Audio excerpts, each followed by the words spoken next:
You've probably seen a video online showing a primitive African tribe feasting on monkeys. Hidden deep in the savannas of northern Tanzania, near the shimmering shores of Lake Eyasi, resides one of the world's last true hunter-gatherer tribes, the Hadzabe. Their story is as old as humanity, tracing over 40,000 years. With no written language or permanent structures, they live in harmony with nature, a lifestyle untouched by the modern world. Unlike many indigenous groups swept up by modernization, the Hadzabe remain steadfastly rooted in their ancestral ways. But what makes them so fascinating? For one, their diet differs from what you'd expect from most societies. While we might be used to supermarket shelves, the Hadzabe hunt and feast on wild game. Yes, even monkeys. This is not just a documentary about a tribe. It's a journey into a way of life that feels like stepping into a time machine. Imagine waking up not to an alarm clock, but to birds chirping and the wind rustling through acacia trees. The Hadzabe start their day early, with men and women naturally dividing their time. The men, armed with handcrafted bows and arrows tipped with deadly poison, prepare for the hunt. Their targets? Anything the land provides: antelope, birds, baboons, and monkeys. Hunting is a skill honed from childhood and passed down through generations. Women, on the other hand, forage for tubers, berries, and baobab fruit. Foraging isn't just gathering food, it's an art. They know which plants are safe, where to dig for roots, and how to extract honey from hives and baobab trees.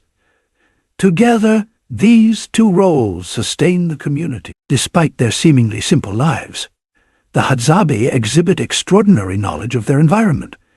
Every tree, rock, and animal has a purpose.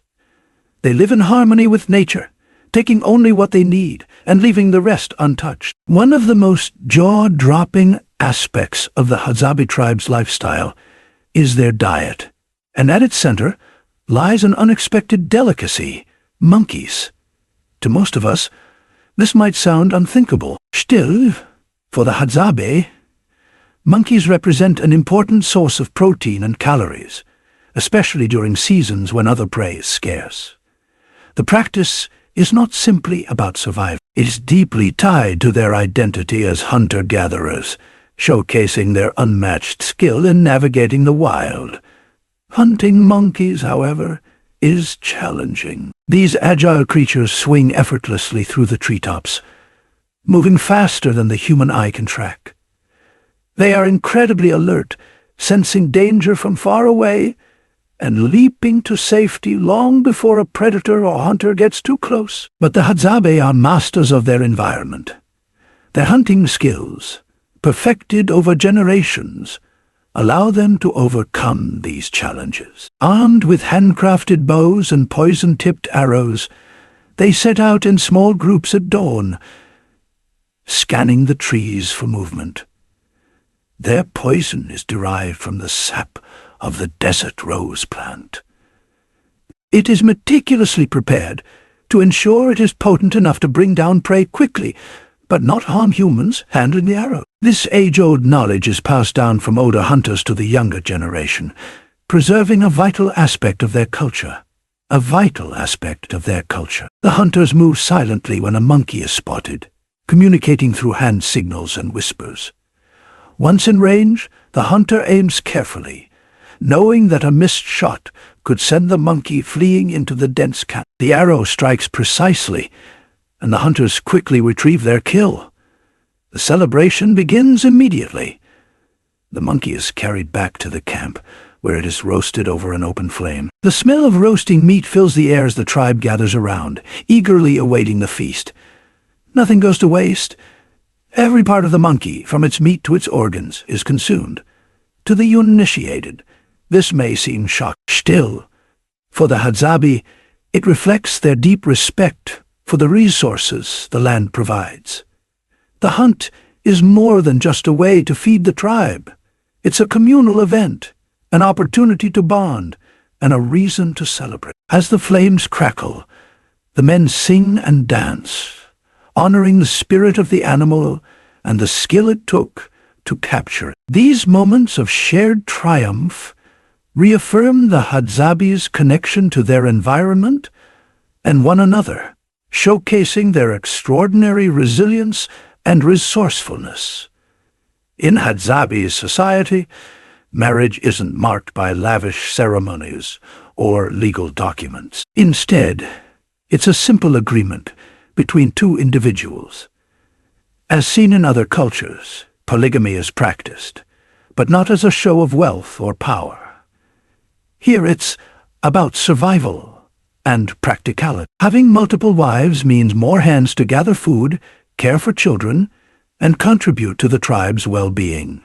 Women may marry young, but have a say in choosing their partners. Love in its purest form often blossoms naturally in this close-knit community.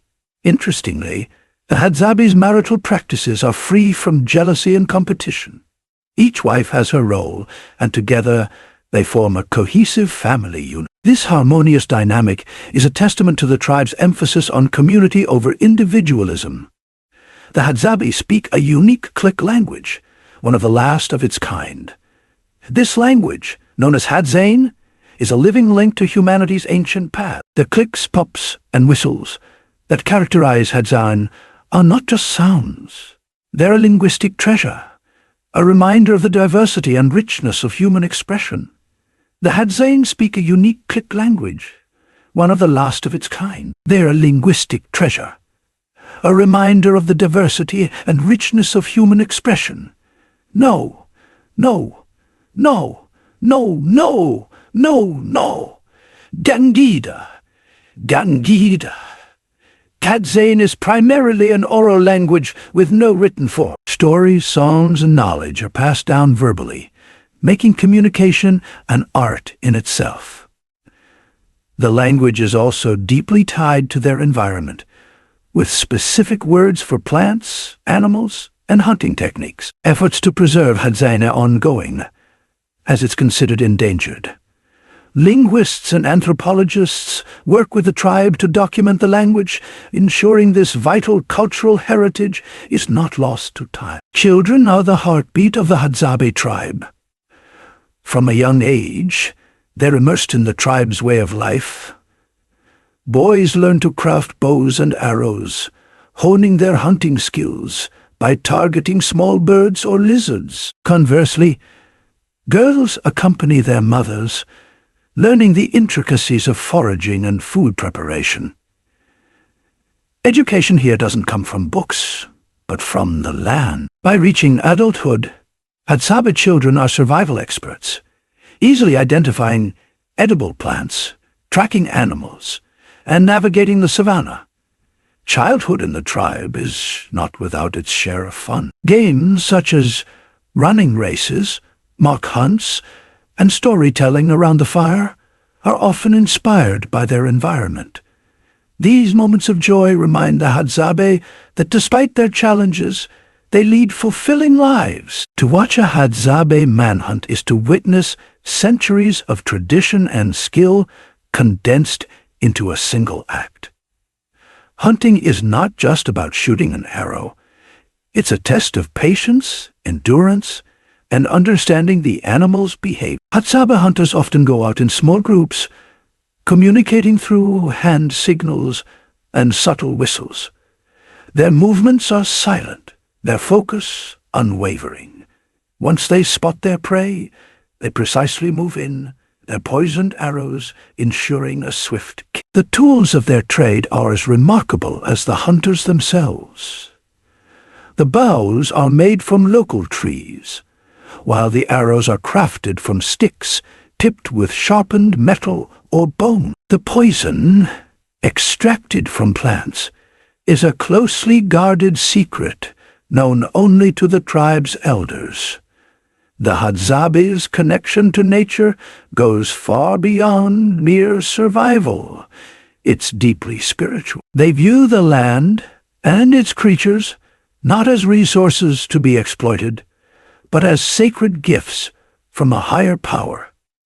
This belief shapes every aspect of their daily lives, from how they hunt to interacting with the world around them. Their reverence for nature isn't something they talk about. It's woven into their every action, forming the foundation of their way of life. Unlike modern societies, where nature is often treated as something to be owned and used, the Hadzabe live in harmony with their environment. They only take what they need and respectfully use everything they gather or hunt. They understand that their survival depends on the health of their environment. If the land thrives, so will they. This mindset is increasingly rare today, but for the Hadzabe, it's the only way they know. The tribe's knowledge of the land is nothing short of incredible. They can track animals by the famous footprints, reading the terrain like a map. The Hadzabe can predict changes in weather by observing subtle shifts in the sky and air, allowing them to plan their hunting trips with remarkable accuracy. They can also find water in the most arid regions, knowing exactly where to dig or which plants signal the presence of underground rivers. This intimate understanding of their surroundings is a skill passed down through generations, honed through centuries of living as one with the land. For the Hadzabe, this connection to nature is survival, spirituality, and identity all rolled into one. It's a testament to their resilience, adaptability, and respect for the earth, lessons that are more important now than ever. One of the most captivating aspects of the Hadzabe culture is its oral traditions. At night, around the fire, the tribe gathers to share stories, sing songs, and dance. These moments are not just about entertainment. They pass down history, values, and lessons. Their songs often mimic the sounds of nature, blending human voices with the rhythms of the land. The stories, filled with humor and wisdom, offer a glimpse into their worldview. These traditions are a testament to the Hadzabe's creativity and deep connection to their heritage. For the Hadzabe, spirituality is not tied to grand ceremonies or formal religions. Instead, it is woven into the fabric of their everyday lives. They don't worship gods in temples or pray to deities. Still, they revere the land, animals, and ancestral spirits that guide their existence. Their belief system is deeply animistic, and they see life and energy in every tree, rock, and creature. A significant part of their spiritual life revolves around their connection to fire. Fire is more than just a source of warmth or a means to cook food. It is sacred. As the flames flicker at night, the tribe gathers silently, occasionally breaking into songs that echo through the savannah.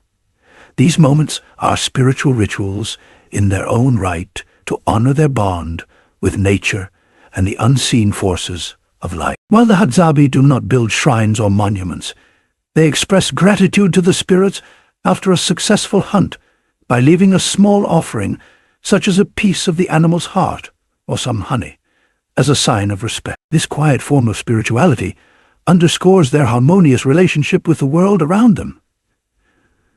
The strength of the Hadzabe community lies in its women. They are the unsung heroes who ensure the tribe's survival, often shouldering immense responsibilities. Their day is filled with foraging for wild tubers, gathering fruit, collecting water, and tending to children from sunrise to sunset. Their knowledge of plants is encyclopedic. They know which roots are medicinal, which berries are ripe, and which leaves can be turned into food. This expertise, passed down from mother to daughter, is vital to the tribe's well-being. But the women are not just providers. They are also decision-makers.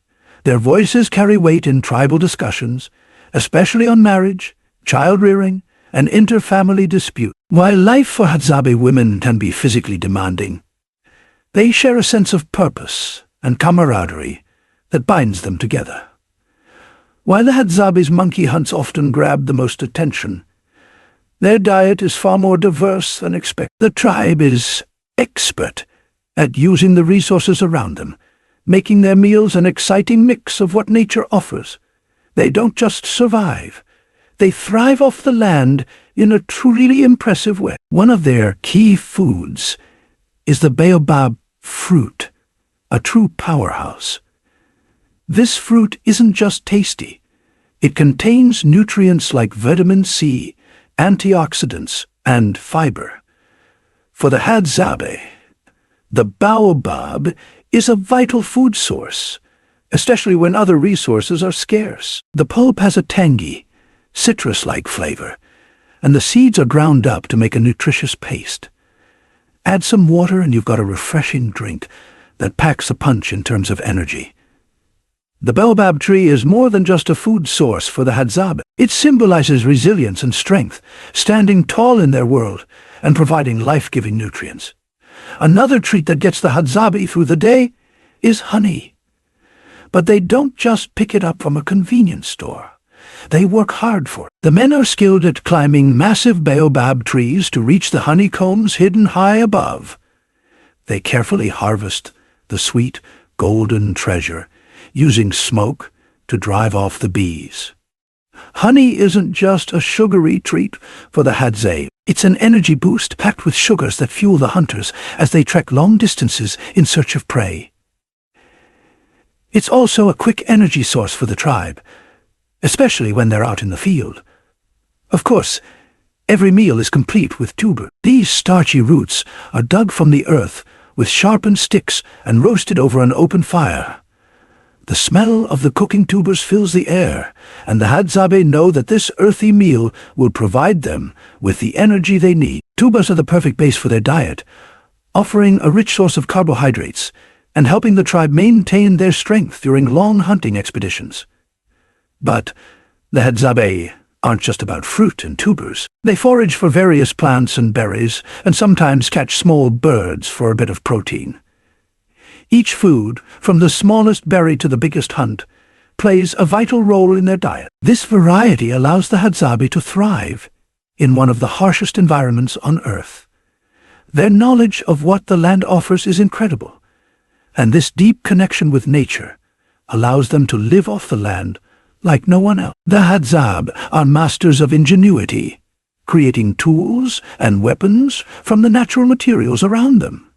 Their bows and arrows are not just tools, but works of art. The bows are carved from durable hardwood, while the arrows are tipped with bone or metal with shafts, straightened over an open flame. But it's not just about functionality. Each weapon is customized for specific prey. Lighter arrows are used for birds, while heavier poison-tipped ones are reserved for larger game like antelope or baboons. The poison is a marvel of traditional science, derived from the sap of the desert rose plant. It's carefully prepared to be lethal to animals, but safe for humans to handle. Beyond weapons, the Hadzabe also crafts intricate ornaments from beads and animal bones. These items are not merely decorative. They carry cultural significance, symbolizing status, achievements, or family ties. The Hadzabe operate on a remarkably egalitarian system. Unlike many societies where hierarchy and wealth dictate power, the Hadzabe value equality and communal welfare above all else. Decisions are made collectively, with elders offering wisdom, but no single individual holding absolute authority. This lack of hierarchy fosters a sense of unity.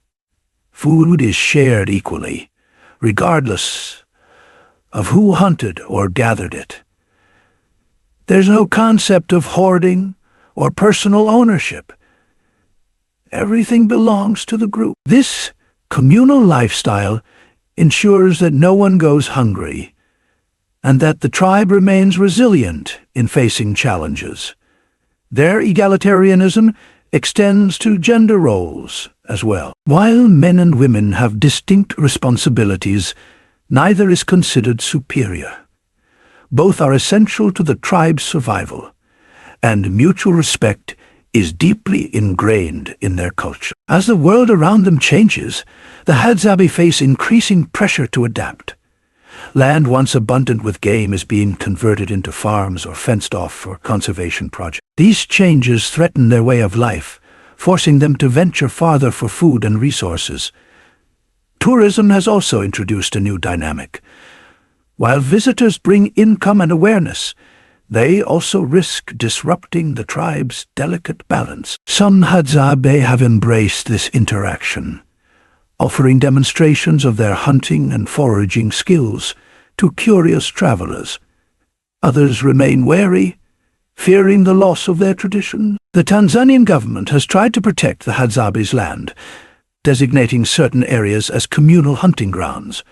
However, enforcement is inconsistent, and the tribe often finds itself at odds with outside interests. Elders hold a special place in Hadzabe society. They are the keepers of wisdom, the storytellers who bridge the past and the present. An Elder's Day begins with the rising sun, and is often spent teaching younger tribe members essential skills. Around the fire they share tales of legendary hunts, cautionary fables, and the tribe's history. These stories are more than entertainment. They teach morality, survival, and resilience. Elders also play a key role in resolving disputes, their words carrying the weight of experience and respect. For the Hadzabe, aging is not seen as a burden, but as an honor. Elders are celebrated for their contributions, and the entire tribe cherishes their knowledge.